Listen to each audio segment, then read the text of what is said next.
How the heck are you, everybody? I'm Fastidious, and welcome to this week's edition of Should You Summon? This is a weekly video I release the evening before that weekend's banner in Watcher of Realms, in which I answer the question, should you summon? So, who is on the docket this week? They're keeping it nice and simple for us, guys. If you've been watching me for a while, you know I've been going on and on and on about this long streak of having crazy summoning events. Crazy in this game means 2x, so a crazy invocation of spirits or crazy divine summoning for the first weekend in 3 months. That is correct, 3 months. Between 11 and 12 weeks, this is the first weekend that we are not getting a 2x. So the streak has ended. I think that's interesting. You guys can let me know if you think so as well. But here we go. We've got a 10x banner on both rare summons and divine summons, legendary summoning crystals. Who is on the docket? It is going to be Elowyn Anai, Damon, Harpoon, and Amani. So we're going to get into it in 1 second, but as always, I wanted to state that we will break this question down and answer it for all 5 spending classes, which I define, those being free to play, low spender, mid spender, dolphin, and whale. I think this is going to be a very interesting breakdown because the answer is going to be kind of the same across the board, regardless of spending group. I've never been able to say that before. I think I'm going to say that this week. Pretty juicy stuff. Let's break it down. Fastidious. Fastidious. Alrighty, friends, so I've already discussed the 2 legendary heroes on this banner quite extensively, those being Elowyn and Anai. When this banner went live, the second it went live, I recorded an announcement video where I touched on all the heroes' kits. With Elowyn and Anai, I did a full kit breakdown and deep dive yesterday where I got into the weeds with them, broke it all down, as well as did multiple live Guild Boss showcases in that recording. Then, later on in the day, yesterday evening, I did a full stream strictly on Anai, comparing and contrasting her to many heroes. She's underwhelming as heck. If you want to see that even further, tomorrow I have a video with a Guild Boss showdown properly tested between Imani and Anai. The results, if you haven't been keeping up with my stuff, might surprise you. Imani really holds her own. So what I want to do now is I want to quickly touch on the specifics of these 3 epic kits, and then we will start answering the question for all of you, should you summon? But first we need complete information. So let's kick it off with Damon. What's unique about Damon is his very short revival time. He's kind of like an epic version of Decimus, where he falls short to Decimus is Decimus has his unkillable skill, his unyielding skill. I don't remember exactly what they call Decimus's passive. Now I gotta check. Oh my god. His Defiance passive, pretty cool stuff. Damon doesn't have something that allows him to be an absolute cheese god the way Decimus is. What Damon does have, though, is a greatly reduced revival time. You can see here it's all the way down at 18 seconds. He also has quite a cheap cost. He's at 12 costs. You can see after each revival, the cost increases by 4%. He also gets a little bit of a damage boost, and that can stack up to 2 times. So eventually his cost will be 20, so maybe even slightly expensive for a fighter, but his damage will also have a 20% boost.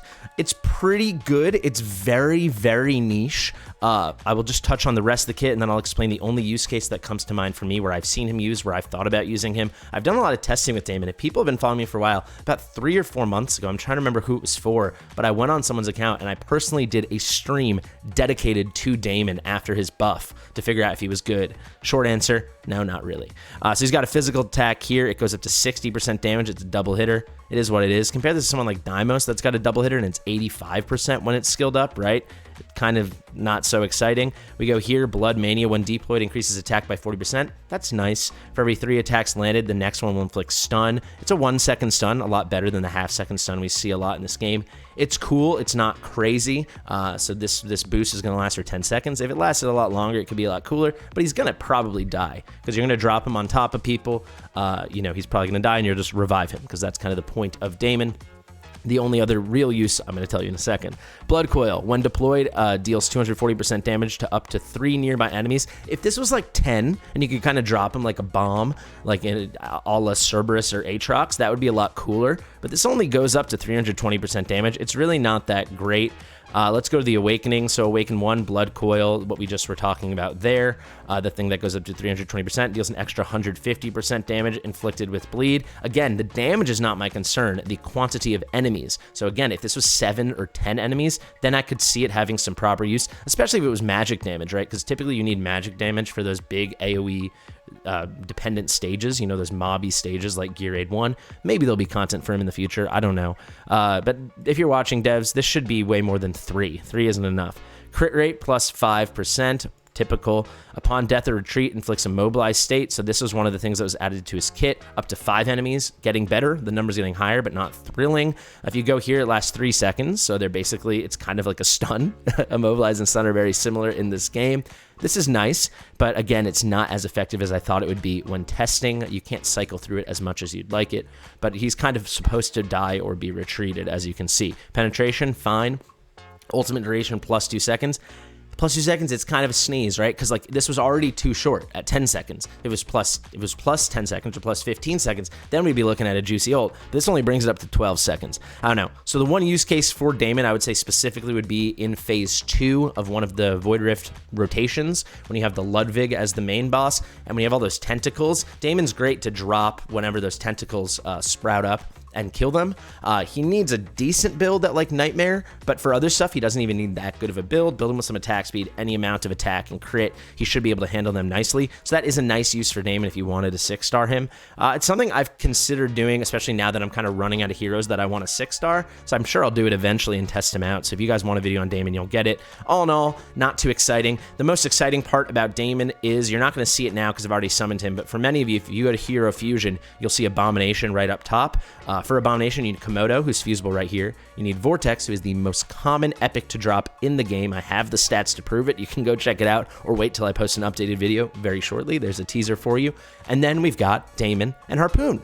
So you're kind of getting a huge piece, a huge missing piece for many people. I've already seen it from the comments in my old videos, a huge missing piece to fusing Abomination. While Abomination dupes, especially after A1 are underwhelming, getting your first Abomination is huge. I still use Abomination every single week in Nightmare Void Rift. He is really good, right? Amazing, amazing for Artifact Material Raid, especially if you're a bit under-leveled. He helped me clear Artifact Material Raid much earlier than I thought I would have been able to, right? So Damon is going to be a missing piece. Like I said, Komodo's fusible. Vortex is the highest drop rate in the game.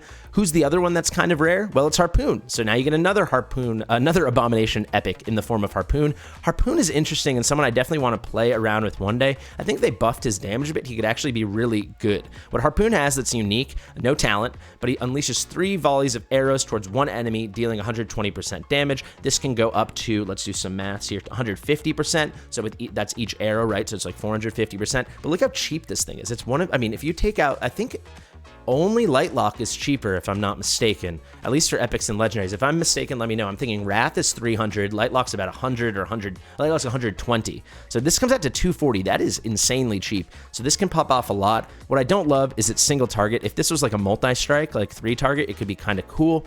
His damage isn't that crazy.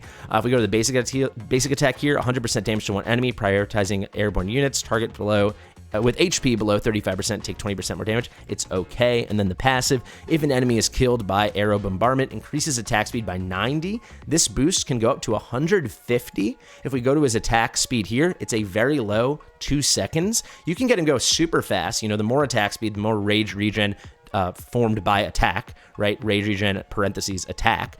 So the more attacks he gets out, he could be going lightning quick. He can get lots of multi-strikes. He could be cool. The problem is the damage isn't that good. He is a hero I've always thought had a touch of potential.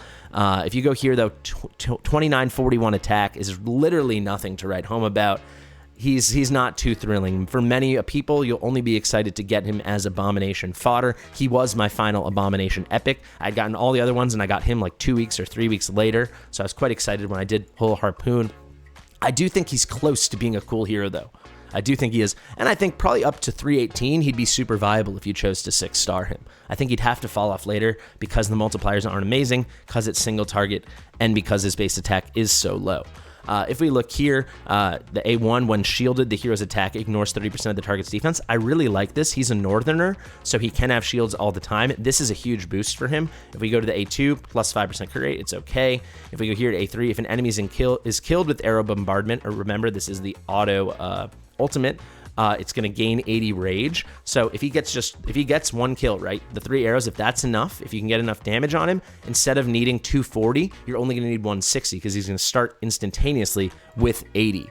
Let's go here, another base 40 attack speed. That is very high. I believe, you guys again can correct me if I'm wrong, this is all off the top of my head, I think this is the highest attack speed addition in the game. If you think to someone like Idril, she gets plus 25 attack speed, which already feels pretty strong because that's base attack. That happens for her A4. Here's getting plus 40. That's nothing to sneeze at. Let's go to A5. A crit hit grants a shield that can absorb damage equal to 25% max HP for 6 seconds. This can just keep cycling. So once he has 100% crit, you're going to have at A1 100% uptime on his shields. He's not bad. He just needs slightly better multipliers, ideally a little bit of multi-target, and then give him like 3,300 base attack, and then I think we're cooking. Honestly, I think we have a sleeper on our hands. Until then, I think he's pretty mid, you know, for an epic. And then compared to epics and legendaries, he's quite lackluster. So I think we're looking at Abomination fodder. We saved the best for last, and that is my girl Amani. For anyone that's been with me since the beginning, the first 6-star on my account. I do not regret it for a second. She is the definition of burst. The way her whole kit synergizes is you put her down, she buffs herself, she does her ultimate almost immediately, and it pops off. Her awakening synergized really well. She is one of the best designed heroes in the game. If she was a legendary and had legendary multipliers and legendary stats, she would be dangerous. As it is right now, she's beyond serviceable. She's actually just good. Let's go to the basic attack here. Does 100% magic damage to one enemy. Increases attack by 20% for the first 10 seconds upon the first hit.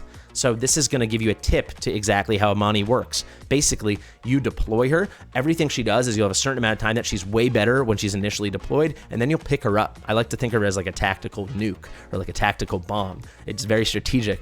She's a very fun player to hero to use, and she's kind of how I fell in love with the game because it's different than other gacha games and other turn-based strategy games. With her, it's all about timing and placement and thinking a little outside the box. It's very fun. If we go to the ultimate now, it is juiced up. You can see the duration's 20.5 seconds, but when you skill it all the way up here, it's 30.5 seconds. That is very, very long. Entering overloaded increases attack speed by 140. This goes all the way up to 200 and damage dealt by 240% for 20 seconds. I really don't know where that half second is coming from, but what you can see here is that damage increase actually can go up another 60, so it's a 300% damage increase. When overloaded ends, decreases attack speed by 30 and damage dealt by 30% for 15 seconds. So you're immediately penalized when this ends. So you're going to want to pick her up. The solution, though, is you're going to want to, if you use Imani, especially early on where you're not going to do some kind of cheeky put down pickup strategy, you're going to want her A1, as you're going to see, because this eliminates the penalty. Which is quite interesting, because if you look at a legendary hero like Crash, who gives himself a penalty, you need to get that legendary A5. So my A4 Crash hasn't even been relieved of that yet. You need to get Crash A5 before he takes off his self-inflicted penalty, because, you know, Crash would be too overpowered without that self-infliction.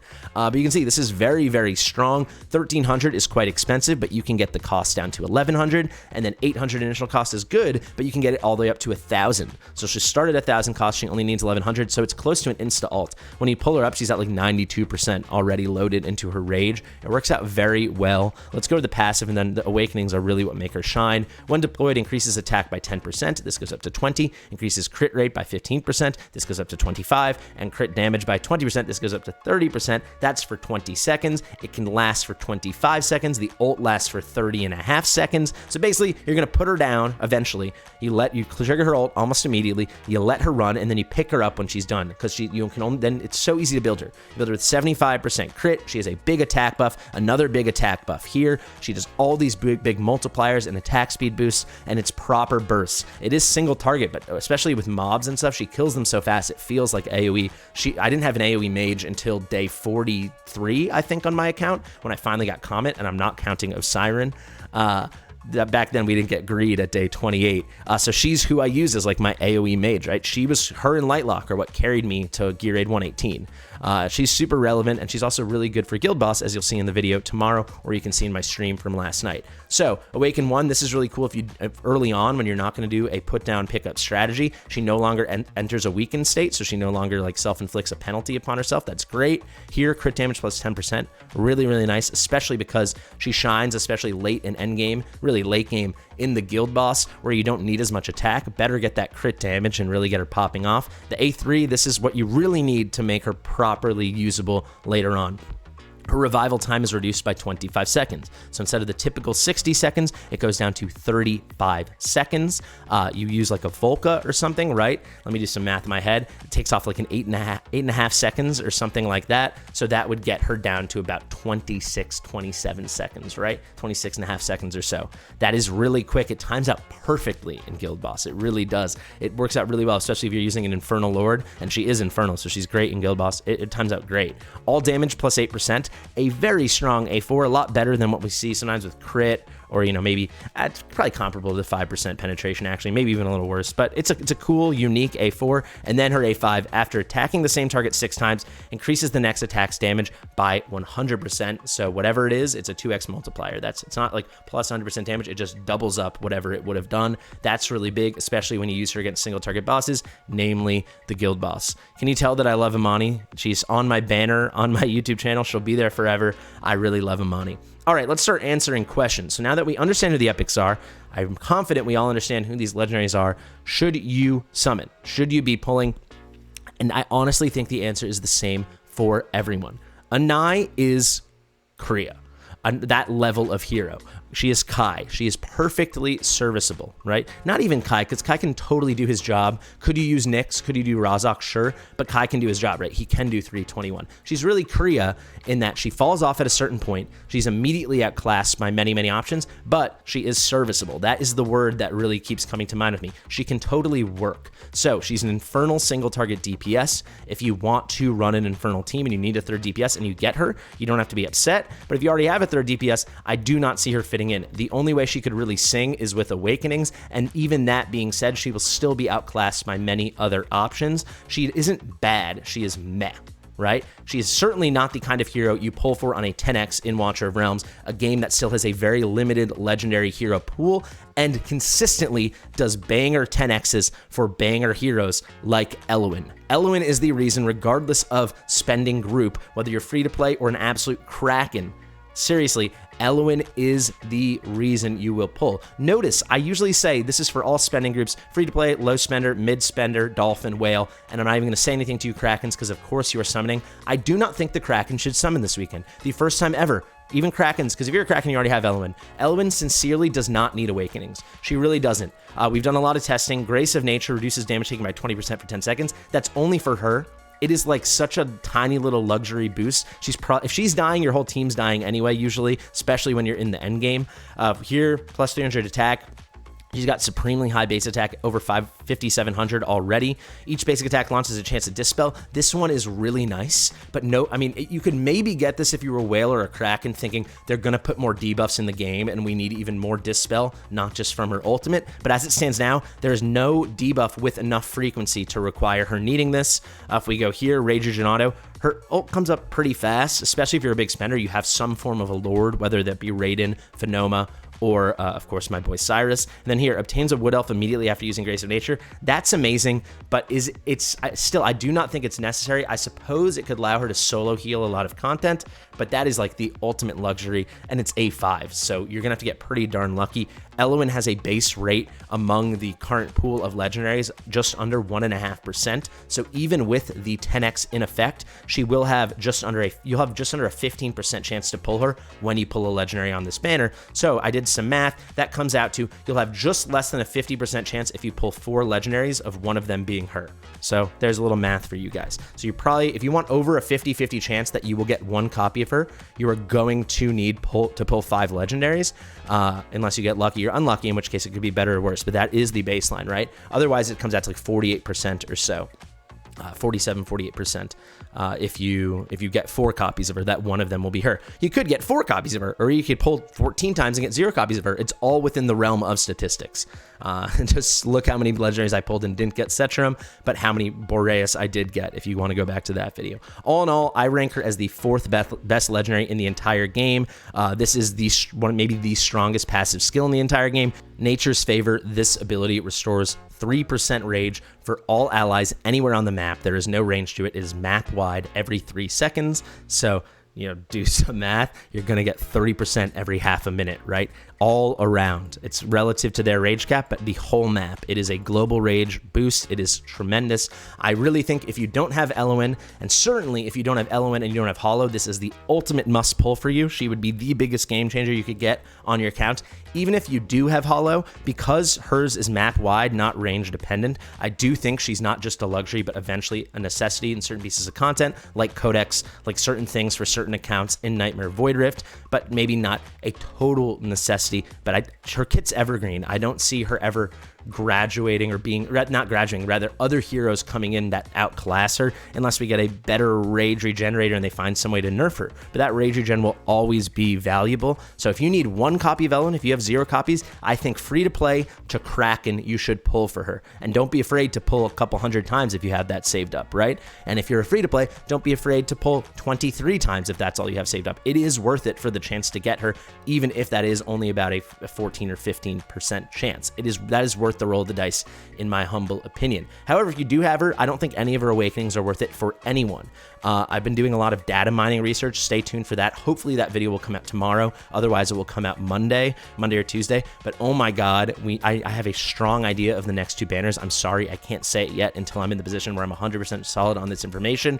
But one of the next 2 weekends, the banner will be better than this. The only way this banner is better is if you do not have Elowyn AZ, or you don't have a single copy of Elowyn. Anai, many people might need a 3rd Infernal DPS. That doesn't mean you should pull on this 10x for her, regardless of spender group. Seriously, regardless of spender group. I guess if you are a whale or higher, if you spend over $250 a month or more, and you desperately just want to try her out, or you want her for collection purposes, gallery purposes, or you're just starting and you want to get that 3rd Infernal DPS as soon as possible, then go for it. Everyone else, if you need one, you can be happy if you accidentally get her or by chance you get her. But the reason you're pulling on this banner is Eloin and no other reason. If you are a new player, this could really help you as well, because if you don't get Elowyn, maybe you get Anai, maybe she helps you a bit. Like I said, she's serviceable. And then with these epics, Amani could help you tremendously. She carried me all the way to the front of the late game. And then these guys are going to help you get Abomination if you don't have him yet. That could help you as well in a big way. I've been talking for a while. This banner I find very interesting, very exciting, if you cannot tell that. Let me know what you think. Kind of a different conclusion than we normally arrive at. I've been doing these videos for like 2 months now. Thank you for the great response. It seems like you guys really like them. I will also say, anyone that saw my stream yesterday, I was a little bit hot and dangerous. If you're one of us, then roll with us. I was a little hot and bothered. And I got a great amount of support, people saying they're behind me, so I really appreciate that. I've had a couple people question my work ethic, which is, if I thought there was one thing you could question about me, maybe you don't like my voice, or you think I'm too smiley, or you think I'm too annoying, or you think this, that, and that, it would be super valid. To question my work ethic is beyond rude, and it's offensive, and I think you should get off your butt and make the videos yourself if you want. This is not a joke. It is 12 plus hours of work every single day. I will say it's work I love, and for every 6 hours of really hard work, there's like 3 hours that I just get to stream and hang out with my friends and chat. So I'm certainly not complaining, but for people to question my work ethic and question the depths of my dives is truly offensive. And remember, I'm just some guy on your screen. Like, I'm not a famous person in any right. Even within Watcher of Realms, I'm not even a famous person, right? In my mind, it's kind of just like Mob Bucket, especially now that Mob Bucket's taking his little sabbatical. He's like this god that looms over us, and the rest of us, we're just doing our best, right? It's a couple thousand subscribers. It's a couple thousand views. Do not let that get twisted in your head. I guess I'm speaking to other creators now. I'm not that any people are actively having this problem, but just remember, we're just people posting about a game that we love because we love doing it. If we happen to make a couple bucks on the side, or if we get entertain people a lot on the side, that's amazing. But at the end of the day, I do this because I love the game. I love giving you guys content, and I love the community that we're building together. So I appreciate all the support so much. I did not plan to go on this little tangent at the end, but yeah, like I say, share it with your mother, and never zoom in, future me, the editor, never question the depths of my dives. I'll see you in the next one.